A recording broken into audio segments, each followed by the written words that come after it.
Hoje a gente inicia essa série de palavras, fundamentos, e hoje eu quero fazer só uma introdução.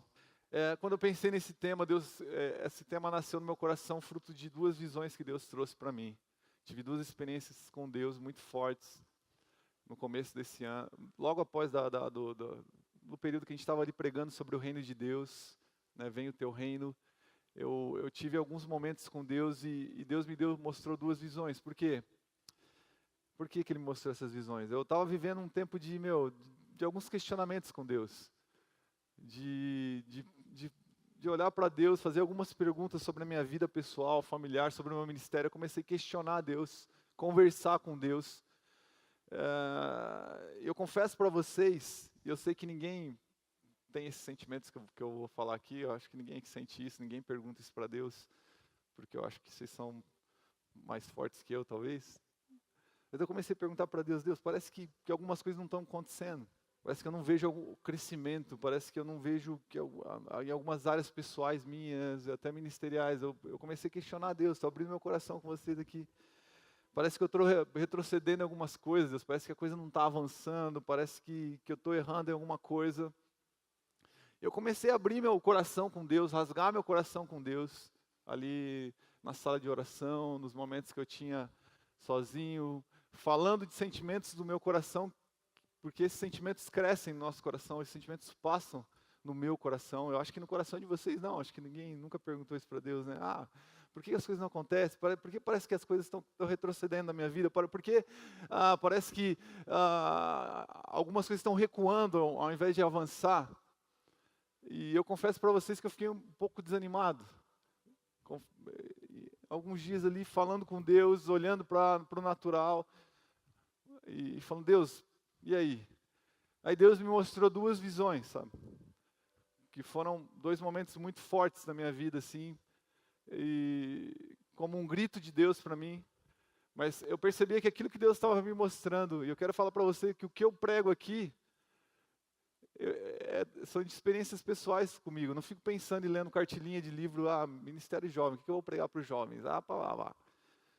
Deus tem me levado a pregar sobre coisas que eu mesmo tenho vivido que são para mim, uma realidade para mim. Não que eu seja contra isso, entendeu? Nós temos programas, pregações específicas para os jovens, jovens fortes, curso namorado, falamos aqui muita coisa e contextualizamos para a vida do jovem, mas o que eu vou falar para você aqui hoje é algo que Deus começou a trabalhar em mim e que depois eu vi Deus falando, eu quero que isso seja uma pregação, eu quero que isso possa tocar o coração de outras pessoas.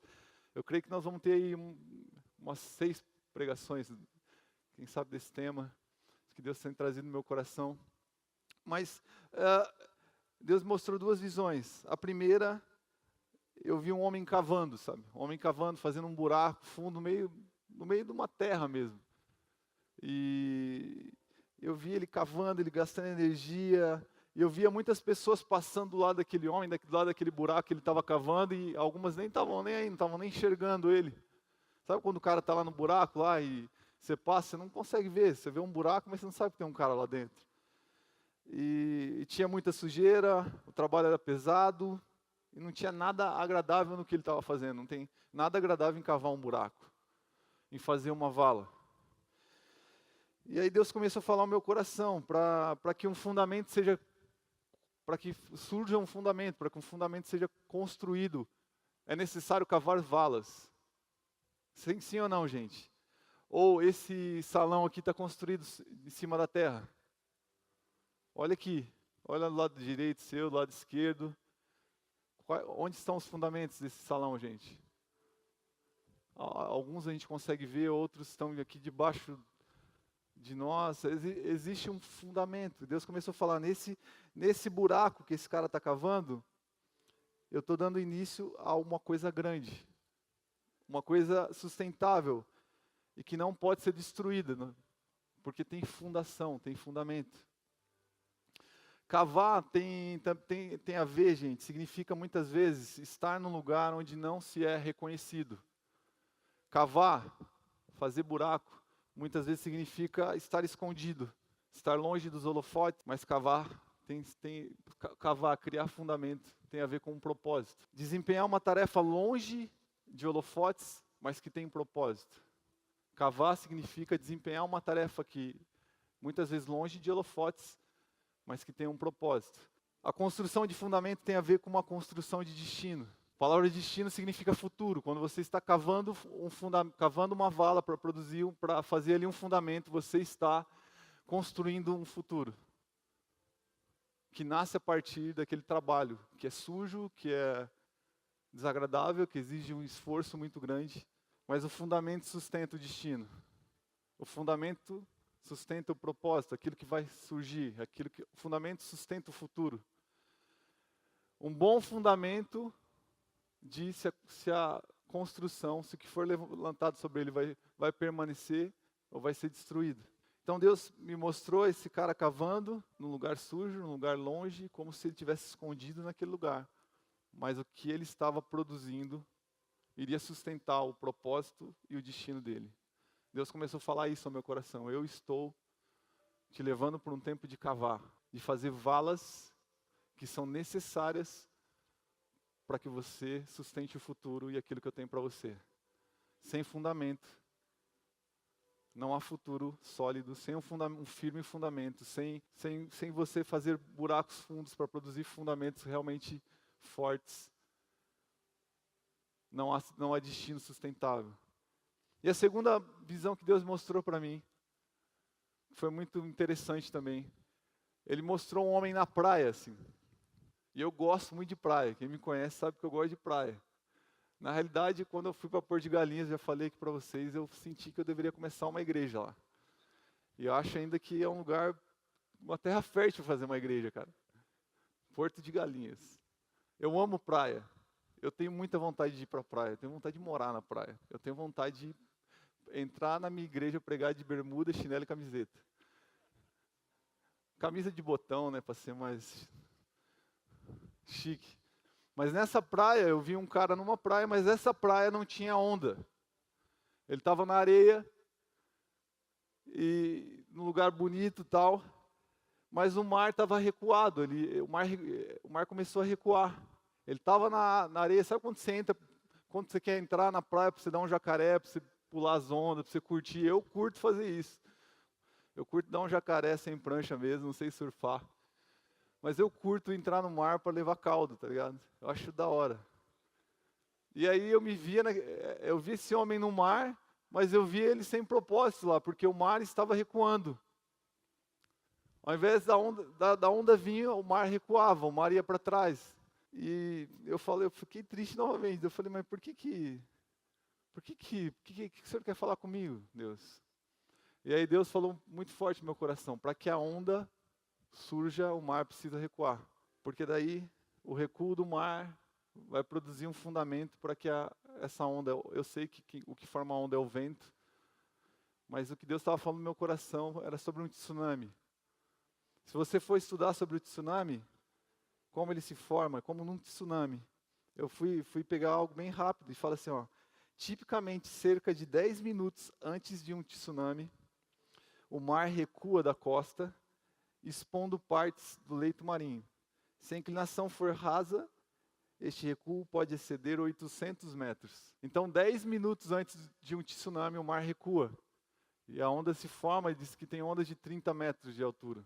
E aí Deus começou a falar muito ao meu coração. E a frase que Deus disse para mim foi, para que a onda se forme, o mar precisa recuar. Para que essa onda se forme, para que essa onda que vai trazer alegria, vai te levar, vai te impulsionar, o mar precisa recuar. Então eu estou fazendo algumas coisas recuarem na sua vida, eu estou te fazendo recuar para que bases sejam formadas, para que essa onda venha com força, com intensidade, e para que ela te leve, para que você seja levado, e você não vai conseguir se segurar, você não vai se conter, eu vou te levar, eu vou te impulsionar, sabe?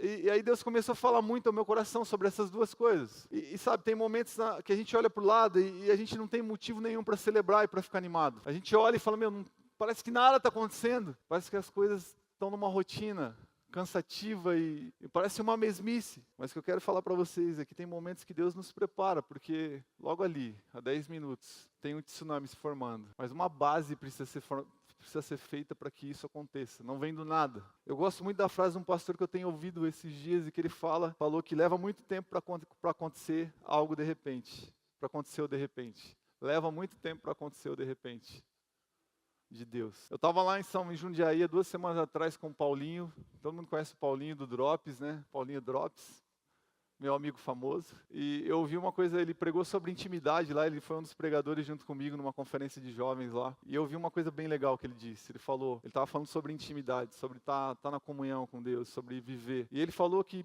hoje todo mundo conhece o Drops, as visualizações, milhões de visualizações, né? E ele falou que tudo que Deus tem feito, assim, que ele vê que é que Deus tem feito. Muita coisa Deus já tinha falado ao coração dele no quarto dele há anos atrás. Enquanto ele adorava, enquanto ele pegava o violão dele, passou. Quando ele era um adolescente, um jovem ainda.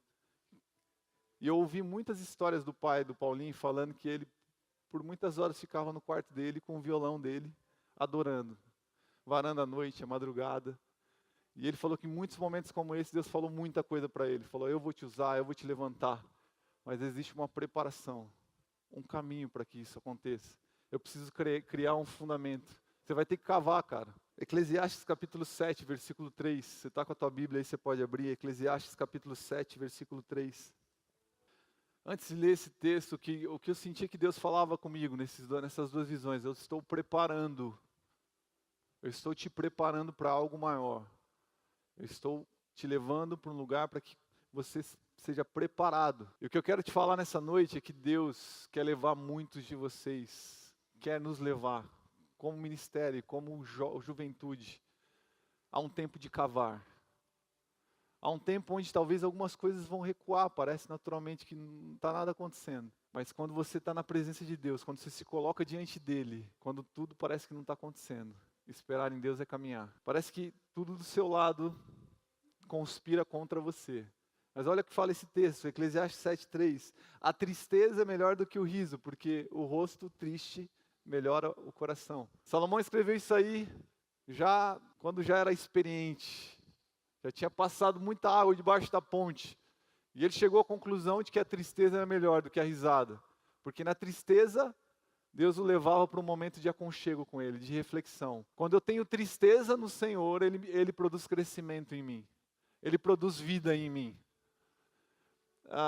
E Deus, eu me lembrei da história de Ana, chorando, lá no templo, chorando. A tristeza de Ana de não poder ter um filho a levou para o lugar certo. E ela estava cavando naquele momento. Cavar é sujeira, exige esforço, é suor, ninguém está te vendo, mas quando você está cavando diante de Deus, criando fundamento, intimidade com Ele, e cavar eu quero traduzir como estar perto de Deus, gerar intimidade com Ele, se aprofundar com Ele, Ele produz algo sustentável na sua vida. E quando vier a resposta, você vai saber o que fazer. Quando veio Samuel, Ana o dedicou para Deus. E ele foi um dos maiores profetas da Bíblia. Porque ela estava no lugar certo, na hora certa. Ela lançou a sua tristeza, o seu sofrimento em Deus. E por isso ela foi capaz de receber o milagre, receber a provisão e ainda falar, Ele é teu, Senhor, não é meu. Há momentos que não temos nada para celebrar, o trabalho está duro, não há reconhecimento, a solidão parece ser a nossa melhor amiga. Parece que estamos gastando a nossa energia à toa. Mas é nesse momento que precisamos entender que se estamos cavando valas numa terra firme, essa terra é a presença de Deus, a gente vai produzir fundamentos que vão sustentar e vão levantar algo indestrutível. Eu creio que Deus quer esconder alguns jovens nesses dias, na presença dele, sabe? Deixa eu te esconder aqui, cara. Deixa eu te trazer para um lugar onde você não vai estar em tanta evidência, onde você não vai estar nos holofotes do natural.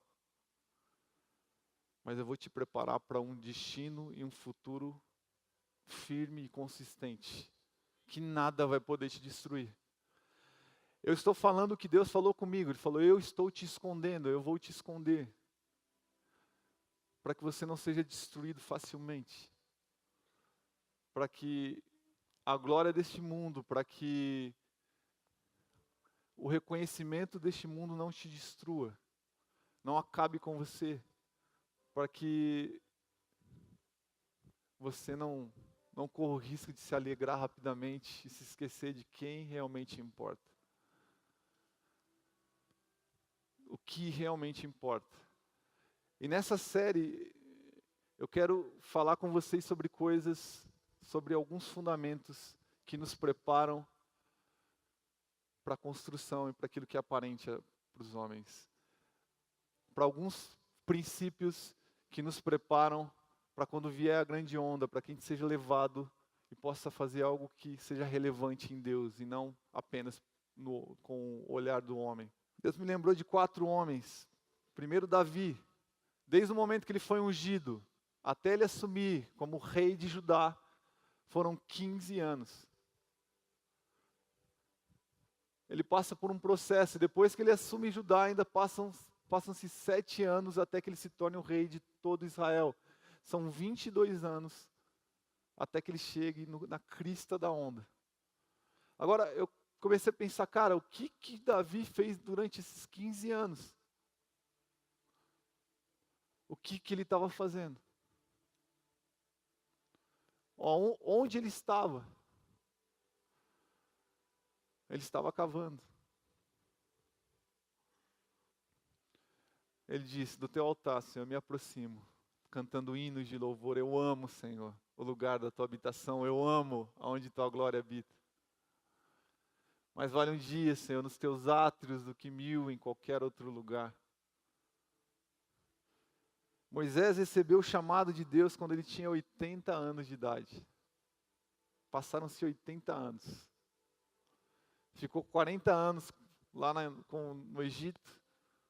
Depois mais 40 anos trabalhando no deserto. José, no momento que ele recebeu o sonho de Deus, aquele sonho que ele compartilhou com seus irmãos, até que começasse a acontecer, ele foi vendido com 17 anos. As coisas começaram a acontecer do que ele tinha sonhado, quando ele tinha 30, 31 anos. Passaram-se 13, 14 anos entre o sonho e o cumprimento do sonho. O que José estava fazendo desses 13, 14 anos? Deus o escondeu e o preparou.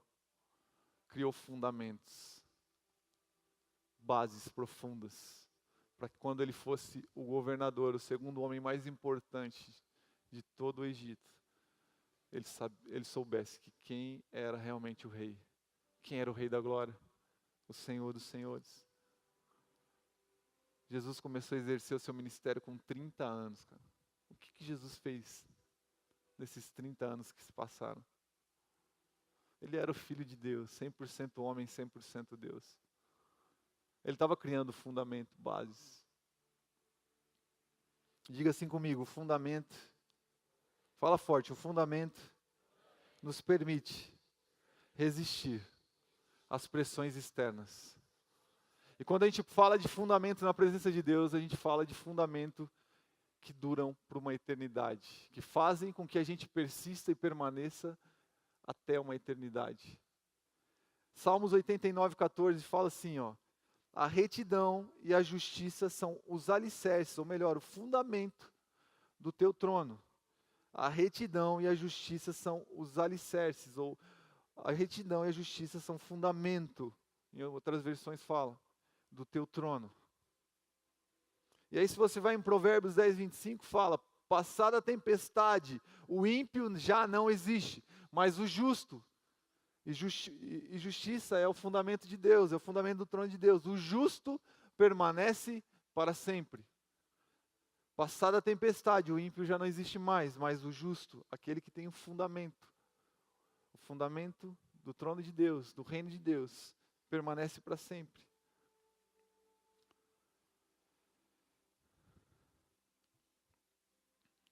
Eu escrevi aqui 2 frases que eu quero ler para vocês. Eu creio que nesse tempo da gente estar compartilhando essa série de palavras, vai ser um tempo de nós cavarmos juntos, fazermos valas, para construirmos sobre bases sólidas, profundas e não superficiais. Para aquilo que Deus quer fazer, para onde esse mundo está indo, Deus precisa levantar uma geração que tenha fundamento, que tenha profundidade. Mas antes que exista o fundamento, a gente precisa cavar. E cavar exige esforço, trabalho árduo. Cavar no cavar não existe reconhecimento, não existe glória, não existe holofotes. Mas quando você está cavando, você está no lugar de proteção por Deus. E o melhor lugar de proteção de Deus, o melhor lugar para você cavar é na presença dEle. É na palavra dEle. E eu anotei que é um tempo também da gente esperar pacientemente o recuo do mar, pois a onda vai se formar e as águas vão nos levar longe, bem longe, bem longe, bem longe, bem longe. Abra a tua Bíblia lá em Mateus capítulo 7, eu queria chamar os músicos para subirem aqui, todos eles. Mateus capítulo 7, versículo 24 ao 27. Portanto, quem ouve essas minhas palavras e as pratica, é como um homem prudente que construiu a sua casa sobre a rocha. Caiu a chuva, transbordaram os rios, sopraram os ventos e deram contra aquela casa e ela não caiu, porque tinha seus alicerces, tinha o seu fundamento na rocha. Mas quem ouve essas minhas palavras e não as pratica, é como um insensato que construiu a sua casa sobre areia. Caiu a chuva, transbordaram os rios, sopraram os ventos e deram contra aquela casa, e ela caiu, e foi grande a sua queda. Versículo 24, portanto, quem ouve essas minhas palavras e as pratica, é como um homem prudente que construiu a sua casa sobre a rocha. Qual é a nossa rocha, gente? Quem é a nossa rocha? 1 Coríntios 10, 4 fala, e beberam da mesma bebida espiritual, pois bebiam da rocha espiritual que os acompanhavam, e essa rocha era Cristo. A rocha era Cristo. Isaías 26, 4 fala, confiem para sempre no Senhor, pois o Senhor, somente o Senhor, é a rocha eterna.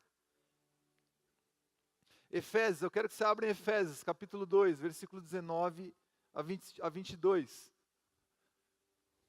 Efésios, capítulo 2, versículo 19 a 22. Efésios, capítulo 2, versículo 19 a 22. Portanto, vocês já não são estrangeiros nem forasteiros, mas são concidadãos dos santos e membros da família de Deus, edificados sobre o fundamento dos apóstolos e dos profetas, tendo Jesus Cristo como a pedra angular, no qual todo edifício é ajustado, diga comigo, ajustado, e cresce, fala, cresce, para tornar-se um santuário, diga santuário, santo no Senhor. Nele vocês também estão sendo juntamente edificados para se tornarem morada de Deus por seu Espírito. Eu creio que nesses dias Deus está nos chamando a criarmos fundamentos, a cavarmos valas neste fundamento, nessa rocha eterna, abrirmos valas nessa rocha que é Jesus. E quando a gente constrói algo em cima sobre esse fundamento, sobre essa rocha, sobre esse alicerce chamado Jesus Cristo, 5 coisas acontecem de acordo com Efésios capítulo 2, que nós acabamos de ler. Primeiro, a gente permanece. Segundo, a gente cresce. Terceiro, a gente se santifica, a gente vive uma vida de santidade. Quarto, a gente está caminhando em unidade, a gente está misturado com Ele, porque a nossa base é Jesus Cristo. E quinto, a gente passa a ser uma morada do Espírito Santo, constante, diária, permanente. Sabe por quê a gente não cresce? Sabe por que a gente não permanece? Sabe por que a gente não consegue viver uma vida de santidade? Sabe por que a gente não consegue caminhar em unidade com o Espírito Santo? Sabe por que o Espírito Santo não habita em nós e produz em nós mudanças? Porque a gente constrói e reconstrói a nossa casa sobre a areia. A gente peca e a gente volta e constrói a nossa casa, a gente constrói fundamentos da nossa vida sobre a areia e não sobre Cristo. Não sobre a verdade da palavra de Deus. Mas eu creio que nesses dias, e hoje é apenas uma introdução, não vou falar sobre o primeiro fundamento que eu quero falar com vocês. Eu creio que cada fundamento que a gente for trabalhando, e a base vai ser palavra, oração e discipulado. Cada mensagem vai construir algo em nós, para quando vier o vento, quando vier a chuva, a gente não seja destruído, mas a gente permaneça, e não só permaneça, a gente cresça, a gente produza santidade, pureza, a gente caminhe em unidade com Deus.